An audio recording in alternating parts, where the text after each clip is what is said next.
ஆன்மீக அன்பர்கள் அனைவருக்கும் தெய்வீக எண்ணங்கள் யூடியூப் சேனலின் சார்பாக அன்பான வணக்கங்கள். இன்னைக்கு நம்ம தெய்வீக எண்ணங்கள்ல பார்க்கக்கூடிய மிகவும் ஒரு முக்கியமான பதிவு, நாளை சக்தி வாய்ந்த மார்கழி மாதத்தின் 3வது நாள், நாளைய தினம் புதன்கிழமையோடு சேர்ந்து வந்திருக்கின்ற சங்கடஹர சதுர்த்தி. இந்த சங்கடஹர சதுர்த்தி நம்முடைய வாழ்க்கையில இருக்கக்கூடிய எல்லா விதமான சங்கடங்களை ஒட்டுமொத்தமாக போக்குவதற்கு விநாயக பெருமானுக்கு ஏற்றக்கூடிய தீப வழிபாட்டின் மூலமாக உங்களுக்கு அனைத்து பிரச்சனைகளும் நிவர்த்தியாகும்.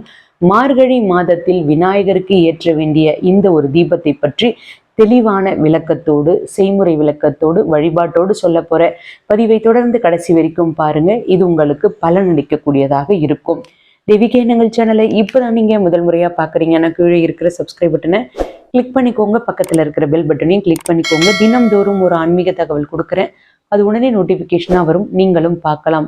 நாளை புதன்கிழமை சங்கடஹர சதுர்த்தி. மனதார விநாயக பெருமானை மனதில் நினைத்து உங்களுடைய சங்கடங்கள் எல்லாம் தீர்த்து வைக்கணும் அப்படின்னு பிள்ளையார்கிட்ட பிரார்த்தனை பண்ணிக்கோங்க. பிரச்சனைகள் தீர்த்து வைப்பார் கண்டிப்பாக.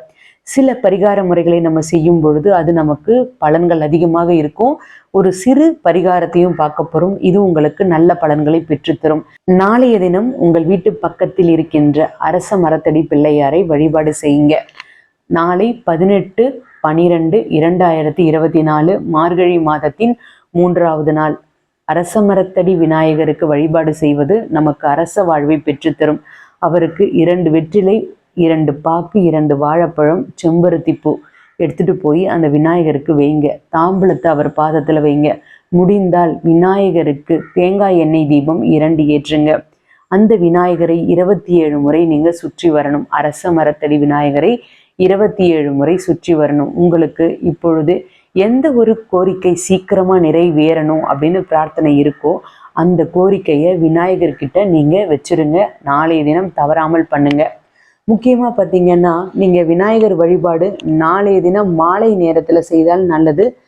மாலை நேரம் எப்பொழுது செய்யணும்னா ஒரு 5 மணிக்கெல்லாம் நீங்கள் செய்திருங்க. ஏன்னா சங்கடஹர சதுர்த்தி நாளை மதிய நேரம் தான் பிறக்கின்றது. இது மறுநாள் மதியம் நேரம் வரைக்கும் இருக்கு. நேரம் என்ன அப்படின்றத இப்போ நான் உங்களுக்கு சொல்லிடுறேன், குறித்து வச்சுக்கோங்க. நாளைக்கு 12:32 இந்த சங்கடஹர சதுர்த்தி திதி பிறந்து இது மறுநாள், அதாவது 19ஆம் தேதி வியாழக்கிழமை மதியம் 12:40 வரைக்கும் இருக்கு. பொதுவாகவே சங்கடஹர சதுர்த்தி வழிபாடு மாலை நேரத்துல தான் பண்ணுவோம். கோவில்கள்ல மாலை நேரத்துல தான் விநாயகருக்கு சிறப்பு அபிஷேகங்கள், அலங்காரங்கள் எல்லாமே நடைபெறும். அதனால நாளைக்கு இந்த சங்கடஹர சதுர்த்தி பூஜையில தவறாமல் அனைவரும் கலந்துக்கோங்க. திருமணமாக வேணும், நல்ல வேலை கிடைக்கணும், கடன் குறையணும், வருமானம் அதிகரிக்கணும், குழந்தை பாக்கியம் வேணும், கணவன் மனைவி ஒற்றுமை வேணும், பிள்ளைகள் ஆரோக்கியமா இருக்கணும், நன்றாக படிக்கணும் அப்படின்னு பிரார்த்தனை வச்சிருக்கிறவங்க நாளைக்கு தவறாமல் இந்த வழிபாடை பண்ணுங்க. விநாயகரை நான் சொன்ன மாதிரி 27 முறை சுற்றி வந்து 27 நமஸ்காரம் போட்டு 27 முறை உங்களுடைய பிரார்த்தனையை விநாயகர்கிட்ட சொல்லுங்க.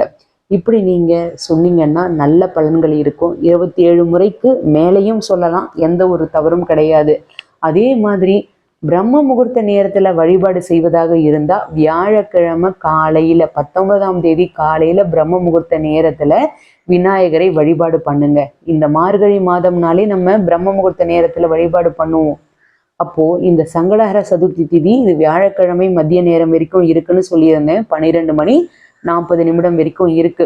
அதனால மார்கழியில அதிகாலையில எழுந்து விளக்கேற்றும் பொழுது நீங்க மஞ்சளில் விநாயகரை வியாழக்கிழமை அன்று பிடித்து வைக்க வேண்டும். அதிகாலை வேளையில, பிரம்ம முகூர்த்த வேளையில உங்களுக்கு மார்கழி மாதம் முடிவதற்குள்ள நல்ல செய்தி வரும். ஏதாவது ஒரு விஷயம் சீக்கிரம் நடக்கணும்னு மனசுல பிரார்த்தனை பண்ணிக்கோங்க. என்ன வேண்டுதல் வைக்கிறீங்களோ அது உடனே பலிக்க ஆரம்பிக்கும். அந்த வேண்டுதல் இந்த மார்கழி மாதம் முடிவதற்குள் பலித்தாலும் ஆச்சரியப்படுறதுக்கு இல்லை. நம்பிக்கையோட இதை நீங்க செய்து பாருங்க. மஞ்சள் விநாயகரை வியாழக்கிழமை காலையில பிடித்து வைக்கணும். நாளைக்கு புதன்கிழமை மாலையில சங்கடஹர சதுர்த்தி பூஜை வீட்டிலையும் செய்யலாம், நீங்க கோவில்லையும் செய்யலாம். 2 தேங்காய் எண்ணெய் தீபம் கோவில்ல ஏற்ற சொன்னேன். வீட்டுல என்ன தீபம் ஏற்றணும்னா ஒரு தாம்பூல தட்டு எடுத்துக்கோங்க, இல்லை ஒரு அகலமான கிண்ணம் எடுத்துக்கோங்க, பித்தளை பயன்படுத்துங்க. அதுல பச்சை பயிறு பரப்பிக்கோங்க. அந்த பச்சை பயிறு புதன்கிழமை அன்று நீங்க இதை இந்த மாதிரி செய்து பாருங்க. இந்த தீபம் ஏற்றும் பொழுதே உங்களுடைய வாழ்க்கையில ஒரு மாற்றம் ஏற்பட ஆரம்பிக்கும். 5 தீபம் ஏற்றுங்க. குறைந்தது 2 தீபம் ஏற்றலாம், அதிகபட்சம் 5 தீபம் விநாயகரை மனசுல நினைச்சுக்கிட்டு 5 தீபத்தை ஏற்றி விநாயகருடைய பாதத்துல வச்சிருங்க. இப்படி வைத்து விட்டு மறுநாள் இந்த பச்சை பயிர் எடுத்து ஊற வைத்து காக்கை குருவிகளுக்கு உணவாக வச்சிருங்க. எந்த பிரச்சனையை நினைத்து இந்த தீபத்தை ஏற்றுகின்றீர்களோ அந்த பிரச்சனை சீக்கிரமாக தீர ஆரம்பிக்கும். சில பேர் கடன் பிரச்சனை தீரணும்னு பிரார்த்தனை பண்ணிப்பீங்க, சில பேர் கணவன் மனைவி ஒற்றுமை அதிகரிக்கணும்னு பிரார்த்தனை பண்ணிப்பீங்க. இது எல்லாமே சீக்கிரமாக உங்களுக்கு நிவர்த்தியாகும். கண்கூடாக பார்க்கலாம். ஓம் கம் கணபதையே நமக இந்த ஒரு எளிய நாமத்தை சொல்லுங்க. கமெண்ட்லையும் ஓம் கம் கணபதியே நமக டைப் பண்ணுங்க. உங்களுக்கு விநாயகர் பெருமானுடைய அருள் பரிபூரணமாக கிடைக்கும். வாழ்க வளமுடன். இன்னைக்கு நான் கொடுத்த இந்த தகவல் உங்களுக்கு பயனளிக்கக்கூடியதாக இருக்கும்னு நான் நினைக்கிறேன்.